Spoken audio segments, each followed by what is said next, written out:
جب جب یہ ناکام ہوتے رہے تو اپنی ناکامی کو چھپانے کے لیے ان پالکڑوں کا استعمال کیا کہ وہ لوگ جو اپنے آپ کو نیشنلسٹ کہتے ہیں، بھارت ماں کے سپوت کہتے ہیں، بھارت ماں کہتے ہیں، بھارت ماں کے ساتھ کیا کیا، ہندوستان کے ساتھ کیا کیا، اور ہندوستان کی عوام کے ساتھ کیا کیا، بھارت ماں کے سپوتوں کے ساتھ کیا کیا، صرف دھوکہ دیا، فریب دیا اور اس ملک کو پیچھے ڈھکیل دیا۔ اور یہ بھی کہوں تو غلط نہ ہوگا کہ یہ وہی لوگ ہیں جنہوں نے انتخابات سے کہ ایک سر کے عوض میں 10 سر کو لائیں گے۔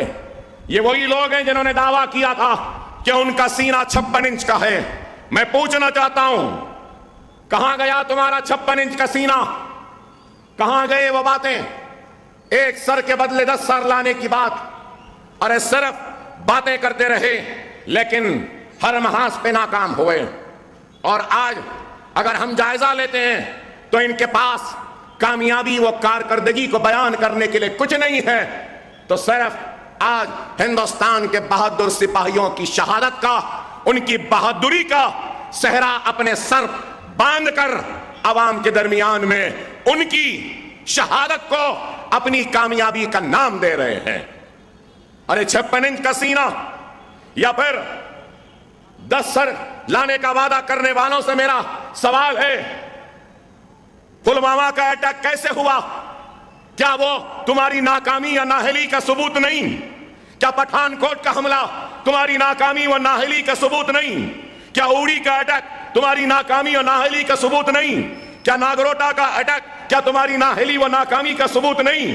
5000 سیز فائر وائلیشنز کیا تمہاری ناکامی و نااہلی کا ثبوت نہیں؟ 106% کا اضافہ ہوا دہشت گردی کے واقعات میں۔ یہ میں نہیں کہہ رہا ہوں، یہ ٹیررزم پورٹل کے مطابق ہے کہ 5 سال کے دوران 106% کا اضافہ ہوا، اور پھر کہتے ہیں کہ دہشت گردوں کو منہ توڑ جواب دے رہے ہیں۔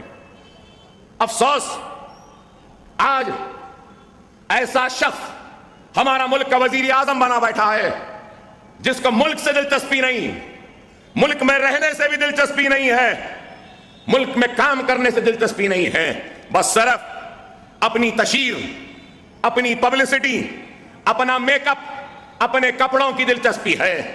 دن میں 2 مرتبہ میک اپ کرتا ہے تو 3 مرتبہ اپنے کپڑوں کو بدلتا ہے۔ یہ وزیر اعظم ہے۔ ارے آپ بتائیے کہ پلوامہ کا اٹیک ہو رہا تھا تو نینی تال میں، اتراکھنڈ میں یہ اپنی تشہیر کی فوٹو کھنچوا رہا تھا، ویڈیوگرافی کروا رہا تھا، وائلڈ لائف کے سینچری میں وہاں پر تھا۔ تو یہ محبت ہے ملک سے؟ ارے آج اور پھر یہی لوگ پلٹ کر ہم سے سوال کرتے ہیں، ہمارے وفاداری کا ثبوت مانگتے ہیں۔ ارے ہم نے کیا کیا، کیا نہیں کیا، یہ تو دنیا جانتی ہے، ہمارا شہر بھی جانتا ہے، لیکن شاید بہت کم لوگ ہیں جو یہ جانتے ہیں کہ خود کی تشہیر کے لیے 3000 کروڑ روپے کا صرف کیا۔ تو اس کے ساتھ ساتھ یہ وہی نریندر مودی ہے جس نے فارن وزٹس کیے تو 2000 کروڑ چلر روپیہ خرچ کیا۔ گھومنے پھرنے سے تم نے حاصل کیا کیا بتاؤ؟ تمہارے خارجہ پالیسی ناکام، داخلی سلامت ناکام، چین دراندازی کر رہا ہے، پاکستان دہشت گردوں کو بھیج رہا ہے، سب پڑوسیوں سے تعلقات خراب۔ ارے تم کون سے محاذ پہ کامیاب ہوئے؟ ہر محاذ پہ ناکام ہونے والے کا نام نریندر مودی ہے۔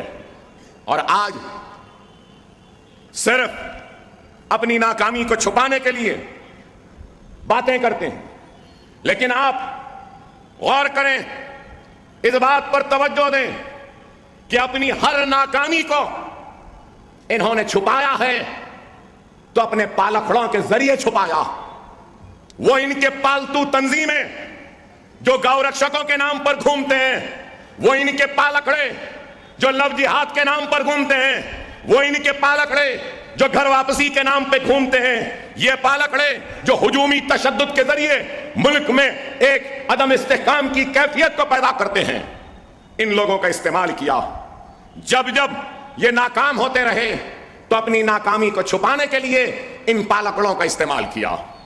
اقتدار شروع ہوا تو سب سے پہلے پارلیمنٹ میں پہنچے تو کیسی اداکاری، کیسا دکھاوا،